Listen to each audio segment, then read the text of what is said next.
such a pleasure to be here. So yes, my name is Elliot Holt, and I'm so thrilled to be in conversation with Catherine Scanlon, whose work I've admired for a long time, but I didn't get to meet you until yesterday, although I did get to email you quite a bit in the spring and early summer when we were finalizing your story that's in the Yale Review. And I thought we'd focus our conversation today on not just broadly the art of fiction, but the art of approaching so-called factual material and turning it into fiction. And so we'll get into that. But first, before I ask Catherine a few questions, I wanted to read a couple of paragraphs from one of the vignettes in her most recent book, Kick the Latch. And I'm just going to read this, and then I'll tell you why I feel compelled to read this. So this is from a section called They Get Their Heads Jerked Off. And if you don't know, this is a book, we'll talk about it a little bit before, but inspired by a horse trainer named Sonia that Catherine did a series of interviews with. When a horse runs where he don't belong, he runs dead last. You do it often enough, he starts to feel like a loser. He gets depressed. He's sore and broke down because he's running so hard to keep up with the better horses. Pretty soon he develops a sour attitude and stops eating. To build the horse's confidence back up, you pet him aggressively on the neck. Oh, good boy. You go overboard with the petting and hugging. He starts to think better of himself. In morning workouts, you pick 3 companions and go head-to-head on the track at a gallop. When you give the signal, the other riders let you pull forward. It's like a fixed race. Your sour horse gets a burst of winning feeling. You do it again and again, and after a while, the horse gets his heart pumped back up. I told Catherine last night that when I read that, I was like, oh, that's like writers.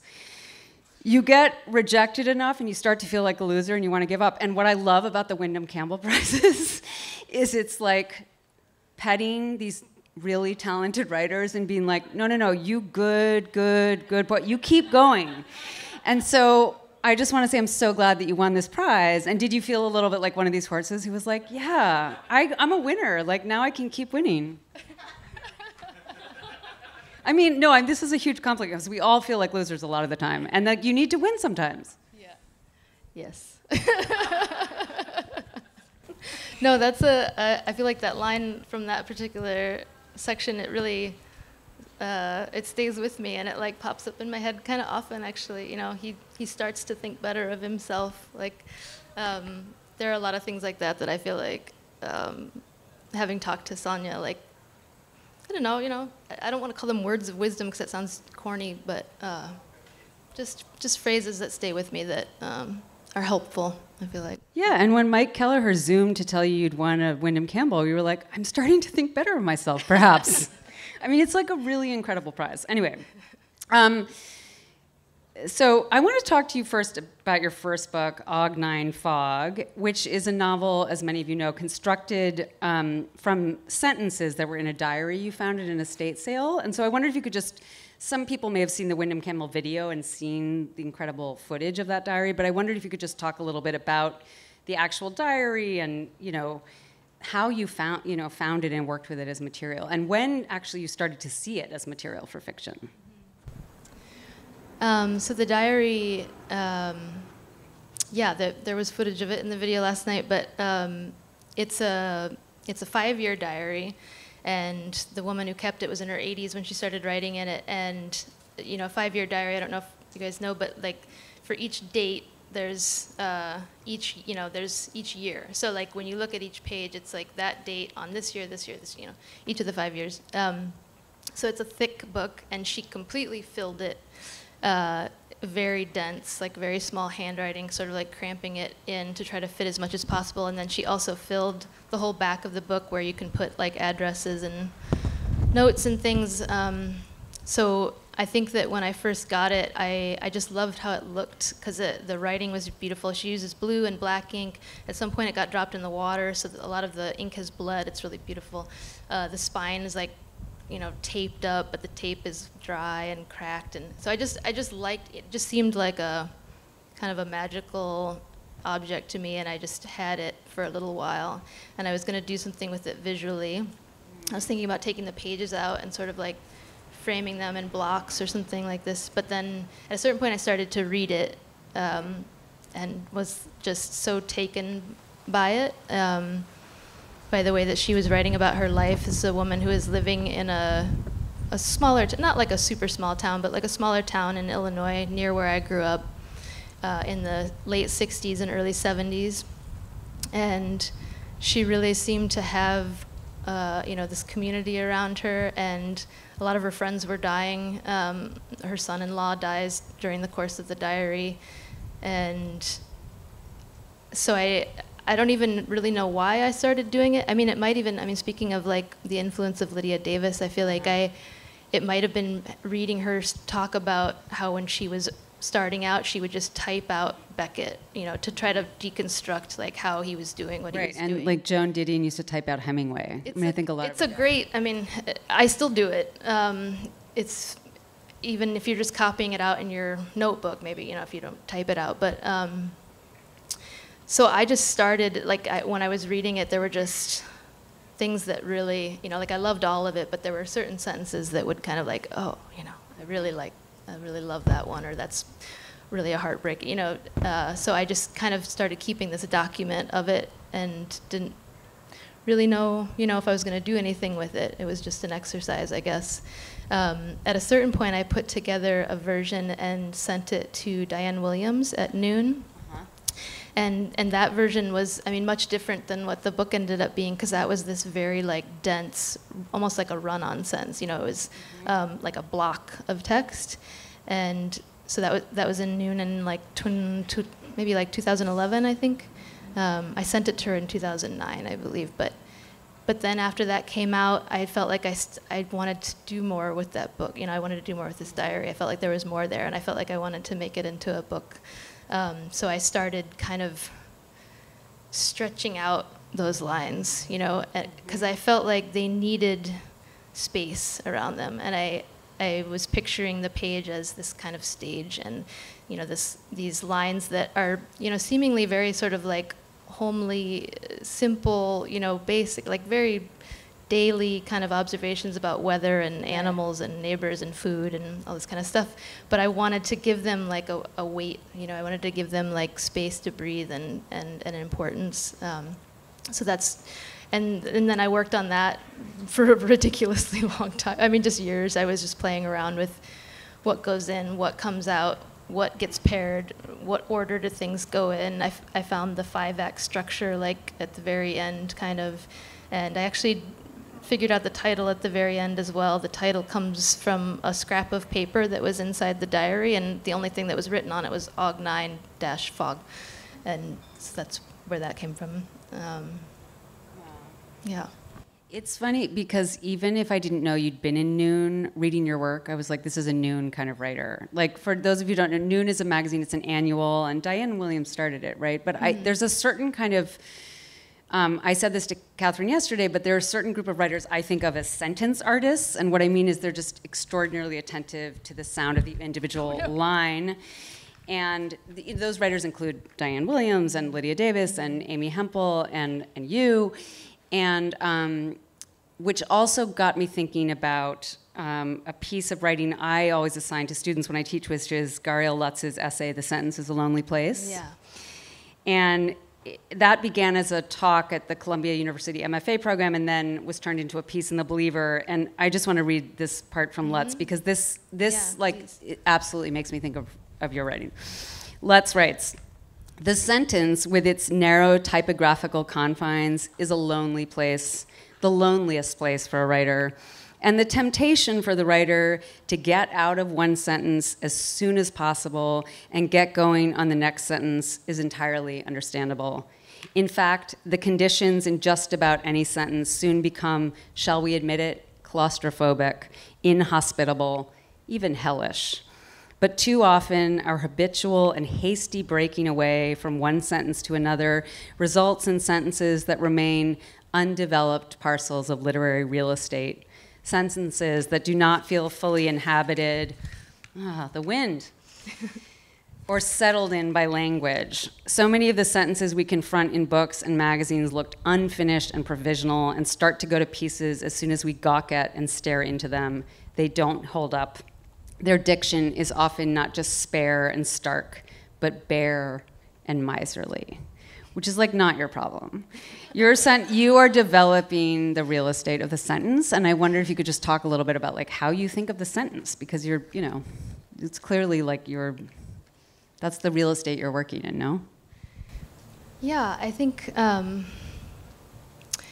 don't know, I think there's a way to write that, you know, you're sort of trying to do something, you're trying to get an arc, right? And so I feel like there's a lot of writers who work in this way where maybe they're not going to spend as much time laboring over each sentence. Like they're gonna, like they're moving in a different mode. But I think that the reason that I'm interested in writing is to work on the sentence and to work on the words and the paragraphs, and you know, but like to not move on to the next one, you know, until I feel like I've done all the work that I can do in the one that I'm working on, because I feel like that often leads to the next one.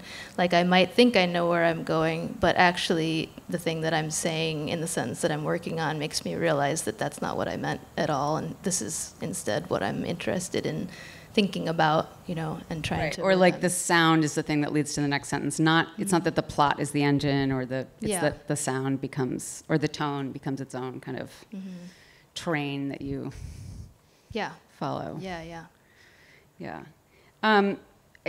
So, like, I guess it was last week, I'm losing all sense of time. I was in New York for the launch of Garth Greenwell's new novel, Small Rain. And he was talking about how, in this book, and actually in a lot of his fiction, he's using events from his life. But he described his process of turning those events into fiction. He used the verb to pulverize. He said he pulverizes the events from his life to kind of make them into art. And then, of course, there are other writers who I think of as using, you know, kind of factual events or factual material as more like narrative scaffolding. My sense is that's not the way you work, either in pulverizing or in scaffolding. And I wonder if you feel like there's a sort of metaphor verb for the process you have of like approaching these kind of this found material or factual material. Yeah, pulverizing sounds so violent. Isn't it so interesting? I know. I think he was sort of thinking of it in terms of almost like the way for painters, flaxseed is like pressed into making oil paint, and there's a kind of a, you know, you crush one material to make another. But I did think there was something very interesting about the word pulverize. And for you, I think it's, I don't know, like reading you, I think it's almost more like, well, no, you tell me what you think it is, and then I'll say what my own sense of. I mean, maybe more, I guess I think of it more like collage, or using it as an artist, like a visual artist would, like found material. So like pieces of a magazine or something, or little bits that you sort of pick up and put in your pocket, and then arrange them into a composition. Love it. I love thinking about what's in your pockets. Just like little bits of, you know, or like little threads from like an unraveled sweater, and then you're like, I'm going to stitch something new out of this. That's so, yeah. It's really, no, because, yeah, some people take, you know, some people would have approached, you know, like these interviews you did with Sonia, a historian or a biographer or an oral historian would have looked at Sonia's life in a very different way. And a historian or a biographer or whatever would have taken that diary as a kind of cultural artifact and approached it in a different way. You talked in your Wyndham Campbell video about approaching that material with, in your words, the mind of a fiction writer. I'm a fiction writer, so I feel like I know exactly what you mean, but maybe you can unpack for everyone else, what do you think it means to have a mind of a fiction writer? Like, if we went inside your head, is it going to look different from our nonfiction writers in the audience? I mean, I don't think I know what it means to have the mind of a fiction writer, because I think my mind's probably very different than a lot of other fiction writers. I think that, I don't know, there's this John Berger, or Berger, I never know how to pronounce his name, but a quote that's something like, imagination is not the ability to invent, it's the ability to deliver reality. And so I think that I think that I always am interested in starting with life, you know, with like actual things that I've observed or that have happened to me, and to then, I mean, you know, sometimes then I go from there and I'll invent, but I think that for me the inspiration is to sort of start there, and then in the way that I structure things or the way that I think of form, I think that that's for me like where the fiction comes in. It's like, or the mind of a fiction writer. It's like, I feel like I'm not explaining this very well. This morning Norbese said something about poetry being like almost like the bedrock or the base, like it's in all the genres, like they all have poetry in them. And you know, like when we read poetry, we don't say like, oh, well, that's fictional and that's non-fictional, or that's historical, or that's just not historically accurate, or whatever. It's, you can do whatever you want, and it's coming from the voice, you know. And I think that, I guess I sort of, because I prefer to write prose, I kind of think of fiction in that same way. Like I think it can have everything in it, and what makes it fiction are this sort of approach, or like this mindset, or this conceptualization of, you know, how you're going to compose this thing. Yeah.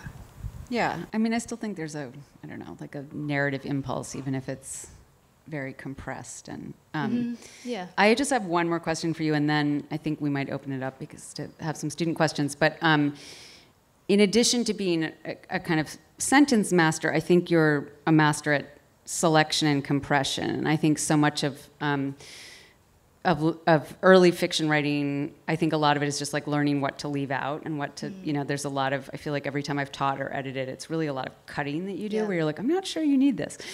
Or can you compress this, you know, because you sort of dilute the power. And I mean, I can imagine, but can you talk a little bit about maybe some of the writers who've inspired you as with selection and compression, that kind of economy and precision of selection? I mean, obviously Lydia Davis is like a great example, and it was kind of thrilling that she was here last night. But are there other writers that lit the way for you? Yeah, I mean, definitely her. I mean, and in general, the Diane Williams Noon School of Writing. Christine Scott, yeah. Vicky Now. I mean, all the writers that are published in there, I feel like are just, yeah, they're working in a way that is really, really compelling to me. Yeah. Yeah, like nothing extra, you know. It's just like it's been stripped down. I think there's just like there's such a strong tendency to, you know, explain yourself in fiction, and we really don't need it, you know. And I feel like a lot of times it just sort of makes things soggy, or it just slows down the line of the thought. And I think, actually, I was working on Ognein Fog the whole time that I was working on my first collection of stories. Like 10 years I was working on them both kind of together, and I would go back and forth between them. And I feel like working with the diary, I was just talking to Deirdre about this last night, but working with the diary really taught me a lot about that, because, you know, you're writing a diary, you're not going to explain who Maud is, or, you know, how long you've known. My sister, who I met when I was 3. Wait, what? And yeah, so it's such a great textbook, you know, like you can just jump around and you don't have to have all of that, and it makes it mysterious. You know, it really like cultivates that feeling of you don't know everything, so there's space for the imagination to come in and the reader to come in, and it, you know, it lets them have room to sort of put themselves into it. Right, which is also a kind of suspense. I think people have this narrow idea that suspense is about plot suspense, but I actually think sometimes the suspense is anything that sort of keeps you reading to find out what something is, and sometimes that's the voice that's creating the suspense, or the kind of, compression, you know, the things you aren't being told. Yes, I am always grateful when a writer isn't over-explaining everything. I'm like, please, please don't over-explain. Let's open it up to questions from you, because we have, of course, we're at Yale, and I'm sure there are questions from students about how you got into writing. And do we have any questions? I think Maddie is our mic cue. Oh, Cal. Yes, Cal, steal my mic, because no one needs to hear any more from me. Oh, I just read Horse. By Willie Vlautin? Yeah. No, Geraldine Brooks. Oh, okay, yeah. The Horse or Horse? Yeah, uh-huh. Not a topic I ever thought I would be interested in, but it was interesting. So I'm just wondering, did you at all think about that book when you were, or was that even out when you were, did Lakshmi or whatever the name of your book? That book specifically, her book? Yeah. Actually, there's this funny prize here that is distributed by a very wealthy racehorse owner called the Dr. Tony Ryan Award. And I was on the short list for that with her, and she won. Okay. Yeah, only books about thoroughbreds are All right, eligible. well. But I did get a crystal trophy that's very phallic. That makes me want to read your book too. Okay, thanks. I just want to clarify, I was not saying that Catherine was a loser before she won this award. What I just meant is that writers are like working alone. We're like, is this thing have any merit? And you just like start to get down on yourself and you lose faith, and then suddenly you get a random phone call and someone tells you they're giving you $175,000, and it just does a lot for yourself. Anyway, I just want to make it clear. This was, okay. You had a question. Have you always used manuscript archives as a resource, or how did you stumble upon using something archival as a point of inspiration? I think I just, yeah, not like in any kind of official sense, you know, but just I like old papers and things. My parents are antique dealers, and I don't spend as much time doing it now, but you know, when I was younger, I just spent a ton of time like going to auctions and estate sales and thrift stores. I was doing that on the side, like always when I was in school and stuff. I would like sell things, but I loved it, and it, you know, I'd be like going into people's homes, you know, for estate sales after they had died, and so often there's so much there that really shouldn't be there. It feels like, you know, like photos and, I mean, like this diary, letters, very personal things, and I feel like I just was always like very moved by them, and especially their kind of abandoned status, you know. So it's just been always something that I just am interested. I like to look at those sorts of things. Yeah. Thank you so much. I had a question about maybe the emotional landscape of like occupying someone else's diary, and wondering, not necessarily to get too personal, but I'm just curious about what your own emotional affect was. Like if it felt different as you're reading it. Is it like when you're reading a novel and a character dies and you're like, no, like not her brother, like I care about her brother, I don't want him to go. Yeah. And how that changes as you start maybe narrativizing, creating your own story out of this landscape, what that felt like, perhaps. Yeah, I found the diary like devastating to read, and I think that was one of the reasons that I wanted to work with it ultimately. I mean, and also at first, so when I first found it, it was maybe like 2003, and I tried to, because her name is in the front, and so I tried to look her up online, but there wasn't anything online at that point. And then, so the whole time that I'm kind of working with it, it's like, I don't really know anything about this person except for what she's telling me, what she's telling herself, I guess, you know, in this book. And that was sort of devastating and moving, you know, enough. But then when the book was going to be published, I looked again and I found her through this website called findagrave.com, and like found out more about her life and her family and stuff, and that was like really disorienting also, because then you know, it just becomes so much more real. I mean, it was real, but then, you know, there's this extra layer of things.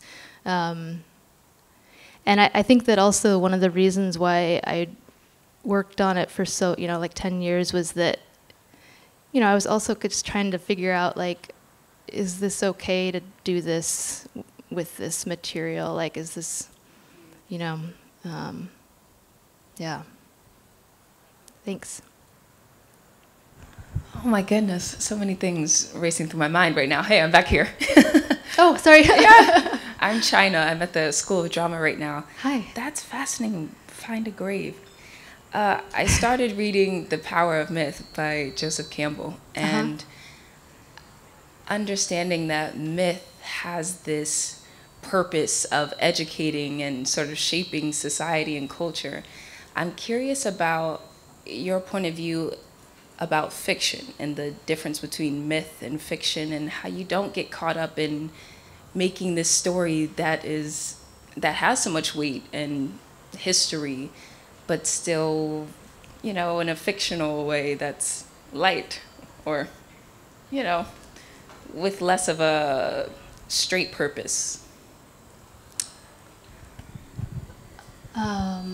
Sorry, can you say, like, just like a question? Sorry, I don't know where to go. I don't know where to go with that. What are you asking, the purpose of fiction?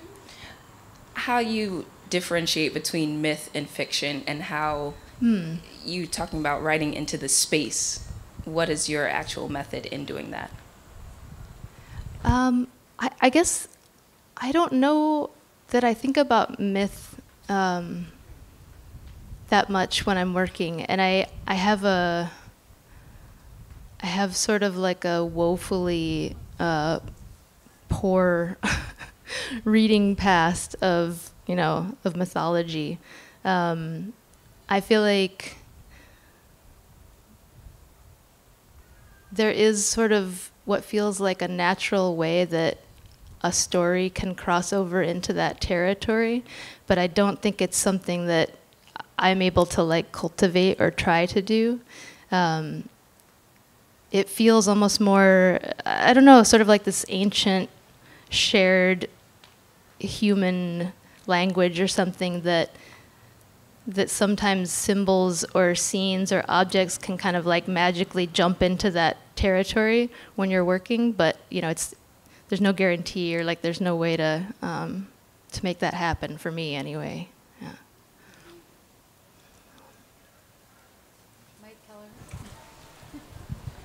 Hi, I was wondering if you could say a little more about the ethical stakes of using a real person's life as material, and if those stakes felt different when the person was dead versus alive. Because I know a dead person can't sue you in this country, but I imagine, like, the way you personally thought about it was still relevant. Yeah. Yeah, I thought about it a lot. I mean, I should also say that before Og9 was published, I was able to find, like, a distant relative of hers and get their blessing, their permission. I sent them the scanned document of the diary. And with Sonia, obviously, yeah, it's very different. She's a living person. And I feel like from the beginning, I moved very cautiously, you know. The first conversation I had with her, it was like a 4-hour conversation, and that was the first time I had met her. And at the end of it, I didn't have any ideas at the beginning, but at the end of it, I had this idea of what I could do, and, you know, it ended up pretty close to what the book ended up being. But I just, you know, wanted to make sure that she was okay with it, and if she wasn't okay with it, I wasn't going to do it. So it was a process of kind of drafting what I was doing, sending it to her, getting her okay, working on it some more, drafting it again, sending it to her, saying, is this okay? You know, going back. And then before I sent it to the publishers, you know, being like, this might be published. You know, I don't know what they're going to say, but this might be published. Are you okay with that? It's something I take very seriously. I think I feel like it's a good thing to feel like the stakes are high when you're working. And I guess our last question will be That was my question, actually. But so I'll try and come up with another one. I think one of the things that my experience of reading Kick the Latch was that, I started reading it and I felt really just overwhelmed by it, right at the beginning. And then I got to kind of the middle part and I was still enjoying it, but I started to have this feeling where I was like, this isn't going to feel like a novel by the time I get to the end of it. I'm not going to have that experience of the writer sort of bringing all of these elements together in a way that feels kind of, I don't know, symphonic or something. And then, of course, when I got to the end, that was exactly how it felt. And I wonder for you, like at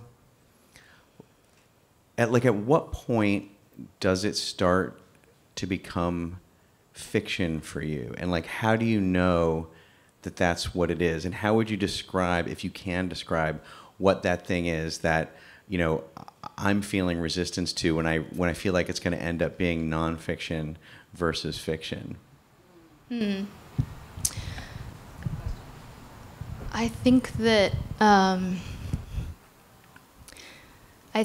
the form of the book had a lot to do with it for me, so it starts out as this oral document, it's a voice recording that I have, and then I transcribed it so it became this written document, and then I started just taking blocks of text out of that and trying to figure out the form that this story would take, because it really was, the context of it originally, it's like this sprawling kind of conversation that ended, it's probably in total maybe like 20 or 25 hours or something. And, it doesn't really have an arc. She's telling like little stories here and there, which actually influenced the form.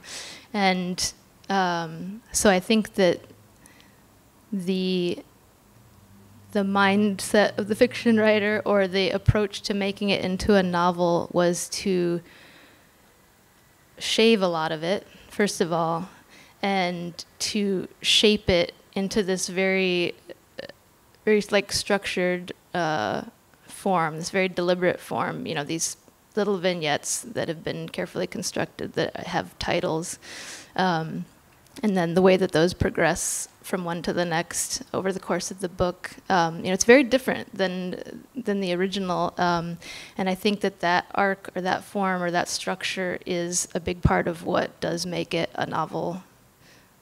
Yeah. Also, I should say that I think in some ways I sort of think that everything could be fiction. Yeah, I think so too. Because I think it's the approach. It's not the material, it's the approach. Yeah. To make it fiction. Also, like, I'm just thinking about like what it would have been like to try to write this book as a nonfiction book, or as like a biography, and I would have had to go and find everybody that she talked about, and I would have had to go and fact check everything, and I would have had to become a reporter, a journalist, and sort of track these things down. But instead, I took a woman's story and I made another story out of it, and I think we all tell stories, Than like a factual through line. Oh, I was going to say, I just feel like it's a more emotional through line than a factual through line, if that makes sense. Yeah. I guess it is 2:04. It's time for us to finish. But if you would like to buy Catherine's books, you can do so at the little book bike, which is right behind this tent, and she will sign them for you back at the tent, and I encourage you to do so. Thank you so much. Thanks, everybody, for being here.